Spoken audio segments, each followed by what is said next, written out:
جھوٹ ہے۔ اے پیغمبر، اگر یہ اس کلام پر ایمان نہ لائیں تو شاید تم ان کے پیچھے رنج کر کر کے اپنے تئیں ہلاک کر دو گے۔ جو چیز زمین پر ہے ہم نے اس کو زمین کے لیے زینت بنایا ہے تاکہ لوگوں کی آزمائش کریں کہ ان میں کون اچھے عمل کرنے والا ہے، اور جو چیز زمین پر ہے ہم اس کو نابود کر کے بنجر میدان کر دیں گے۔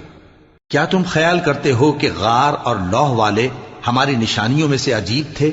جب وہ نوجوان غار میں جا رہے تو کہنے لگے کہ اے ہمارے پروردگار، ہم پر اپنے ہاں سے رحمت نازل فرما اور ہمارے کام میں درستی کے سامان مہیا کر۔ تو ہم نے غار میں کئی سال تک ان کے کانوں پر نیند کا پردہ ڈالے رکھا، یعنی ان کو سلائے رکھا، پھر ان کو جگا اٹھایا تاکہ معلوم کریں کہ جتنی مدت وہ غار میں رہے دونوں جماعتوں میں سے اس کی مقدار کس کو خوب یاد ہے۔ ہم ان کے حالات تم سے صحیح صحیح بیان کرتے ہیں۔ وہ کئی نوجوان تھے جو اپنے پروردگار